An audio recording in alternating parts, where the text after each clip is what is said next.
Olá, amigos. Estamos iniciando mais um programa Esclarecimentos Oportunos. Esse programa é uma realização da Sociedade Espírita Francisco de Assis, casa sediada na cidade de São Paulo. E como sempre conosco, Milton Felipe. Tá bom, Milton? Estou bem, muito obrigado pela oportunidade. Saudar a todos, conforme sempre fazemos aqui na abertura e no encerramento do nosso programa, desejando-lhes que os bons espíritos nos ajudem sempre. Seu Milton. Senhor, olha, eu queria só, antes de você abrir o programa, eu queria agradecer a todas as pessoas que têm enviado as suas contribuições. Sim. Em forma de perguntas, textos, existem elogios, análises, críticas, tudo que favorece, que ajuda a gente a impulsionar para a frente o trabalho doutrinário. Muito bem, seu Milton. Eu também quero me juntar ao Milton nesses agradecimentos. E o pessoal tem assistido o nosso programa e eles aproveitam o que a gente faz para depois perguntar em cima, né, Milton? Que bom, né?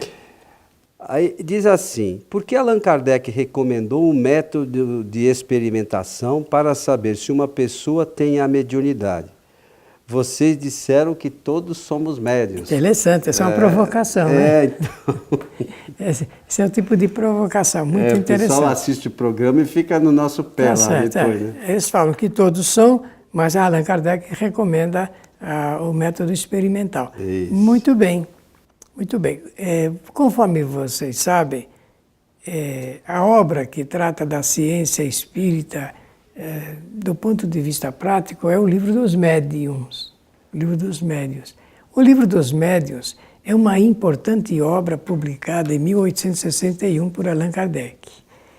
E o objetivo desse livro, segundo o próprio codificador, é orientar médiuns e magnetizadores, conforme ele chamava antigamente. No fundo, na linguagem nossa, são os dirigentes espíritas. Dirigentes e médiuns, portanto, têm um livro em forma de manual muito importante. É a ciência espírita, é o momento em que vamos acionar a ciência espírita. E o assunto mediunidade tem a ver com a própria ciência, né? Embora o livro chama-se Livro dos Médiuns, ele trata também da ação dos que não são médiuns, das pessoas que produzem os mesmos fenômenos produzidos pelos espíritos com a sua ação psíquica, o poder psíquico, a força psíquica. Então ele é um livro que se destina a médiuns e pessoas não médiuns, vamos usar o termo da parapsicologia, sensitivos, que também produzem os mesmos fenômenos. Muito bem, mas Kardec fez essa diferenciação porque a questão de todos sermos médios, porque todos recebemos influência dos espíritos, mas nem todos conseguem receber, ser os intermediários dos espíritos. Então existe essa diferença.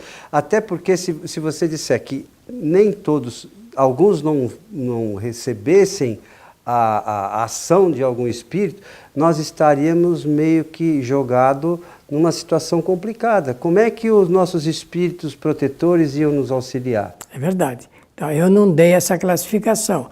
Observando a pergunta por esse aspecto apreciado pelo Coelho, então nós podemos dizer assim: a mediunidade se divide em duas categorias, né?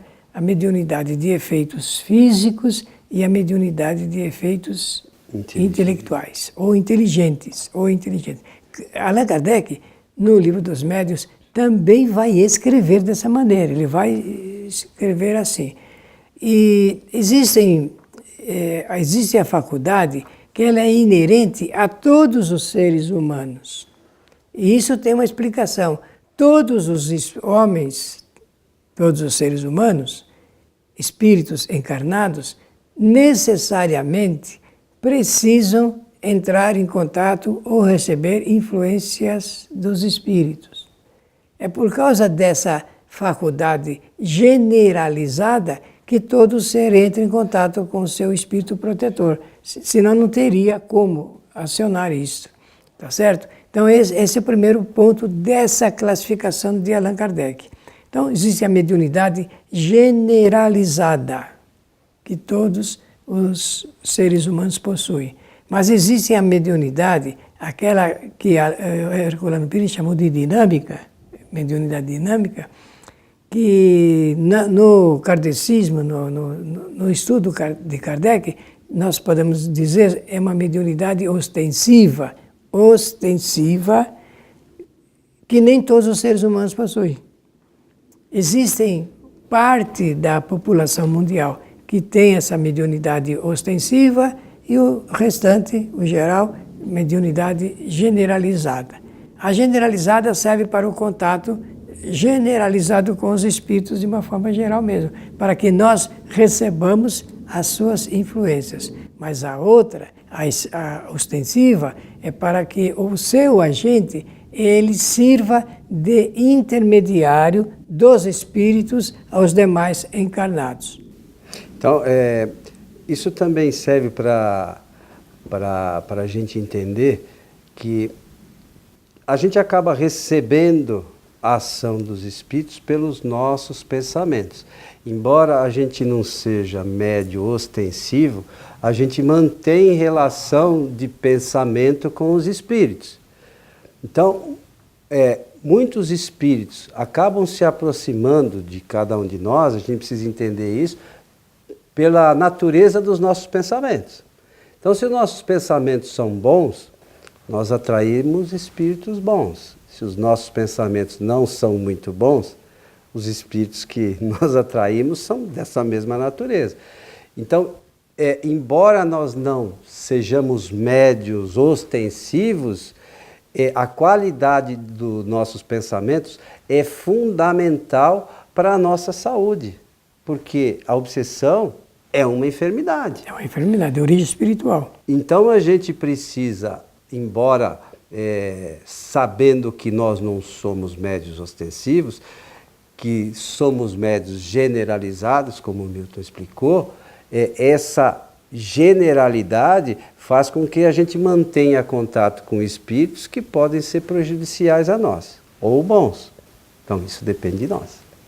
Então, seguindo na classificação, a mediunidade de efeitos físicos proporciona, por exemplo, ruídos, batidas, barulhos, movimentos de objetos, a aparição, né, que Kardec usava muito esse termo, né, de espíritos pela sua visibilidade, tangibilidade. Todos esses fenômenos pertencem à área de efeitos físicos. A de intelectuais é da psicografia, a escrita dos espíritos pela mão do médium, a da psicofonia, que é a fala, o pronunciamento dos espíritos utilizando-se do aparelho fonador do médium, da vidência e da audição.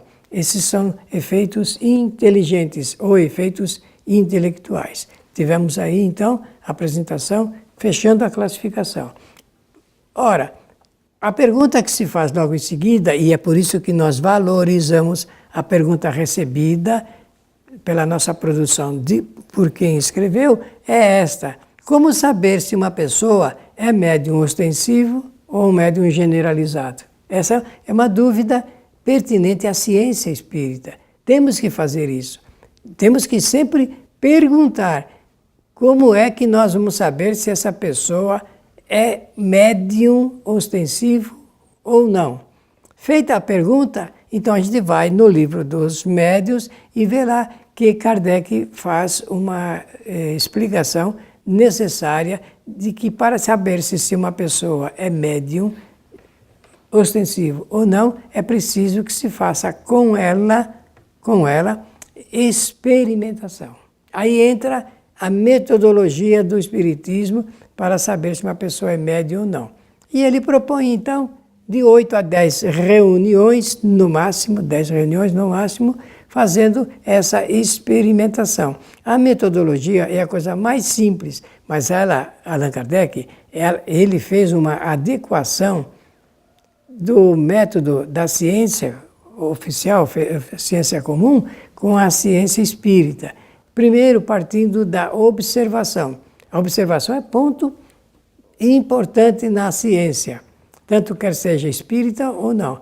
O método da observação, ele se caracteriza pelo fato do cientista ele observar o fenômeno numa multiplicidade de vezes muito grande. Para o de laboratório, no caso no centro espírita, né, Kardec recomenda no máximo 8 reuniões ou 8 sessões, observando o que acontece com a pessoa durante a sua estada ali naquela hora, ou então um pouco menos de 1 hora, que é o ideal, não fazer muito prolongado.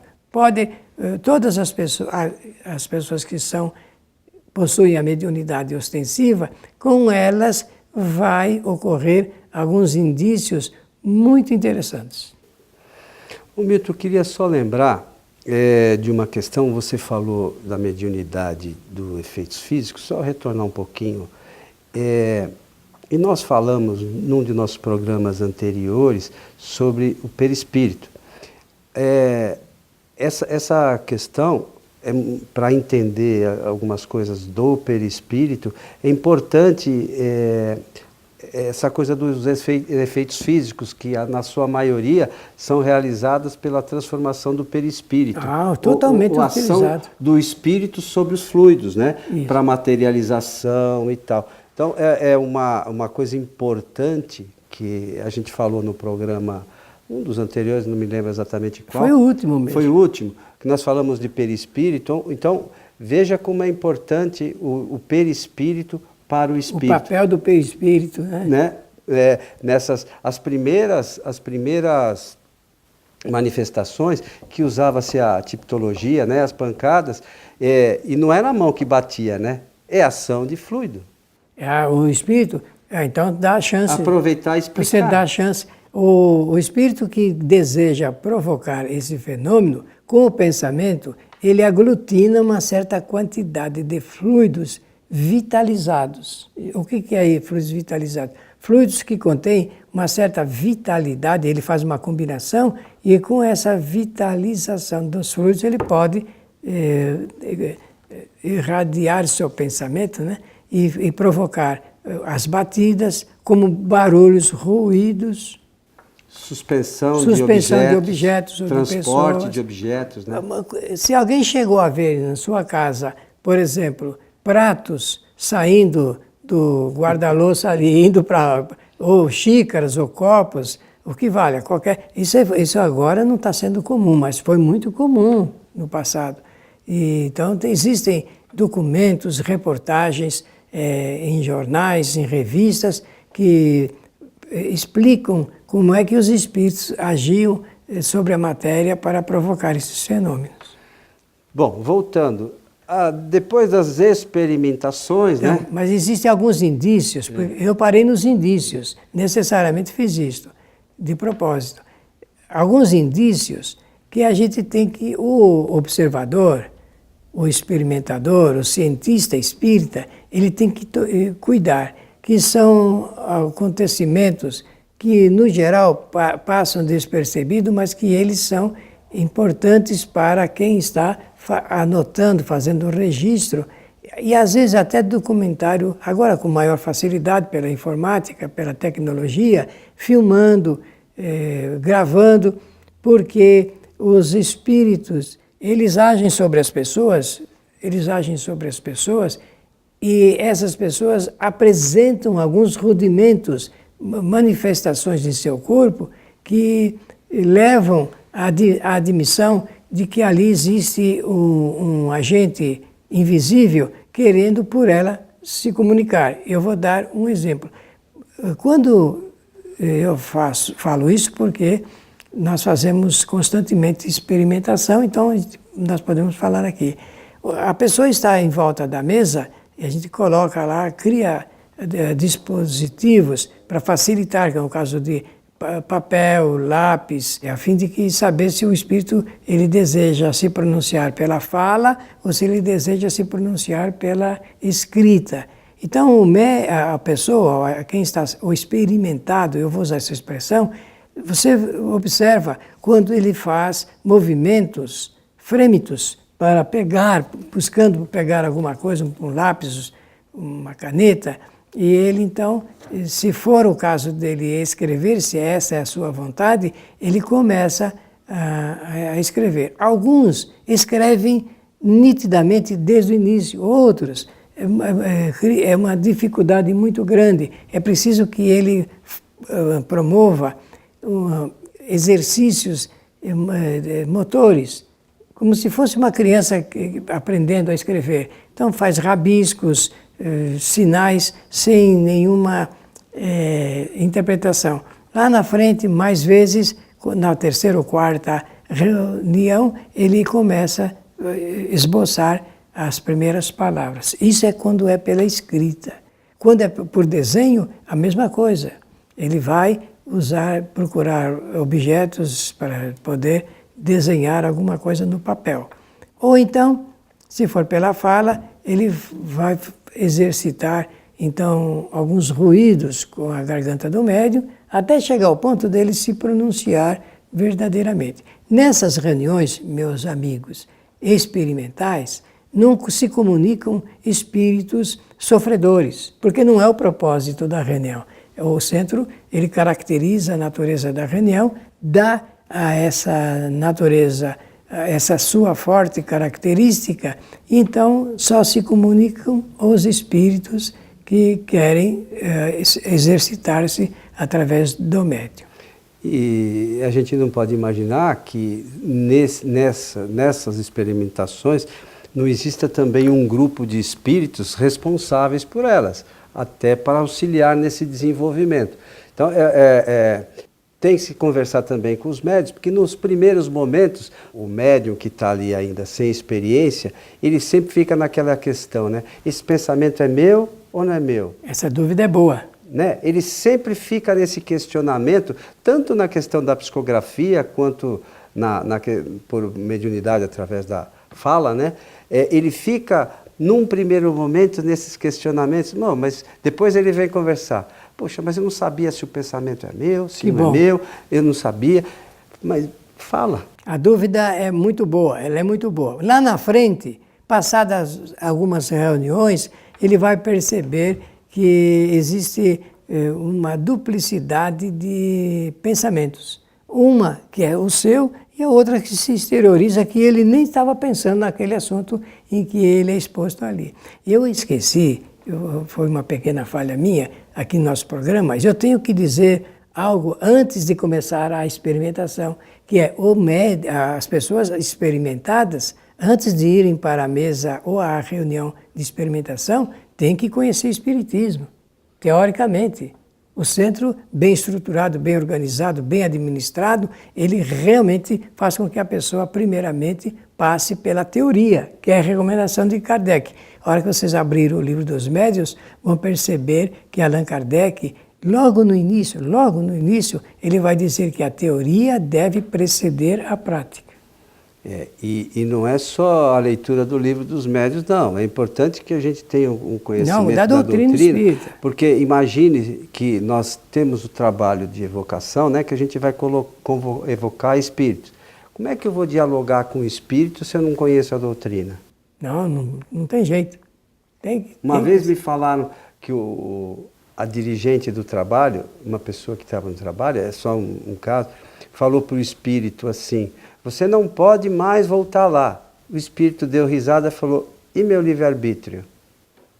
Então, é fundamental que a gente conheça a doutrina sob pena de servir de chacota para os espíritos. É verdade. Né? Então, o Kardec orienta que a teoria deve preceder a prática, mas a teoria não se atenha a meia dúzia de livrinhos. Nem a mediunidade apenas. Então é preciso que a gente leia o livro dos Espíritos, leia o livro dos Médiuns, conheça o Evangelho, leia o Céu e o Inferno, porque ali tem algumas são 67, não é isso?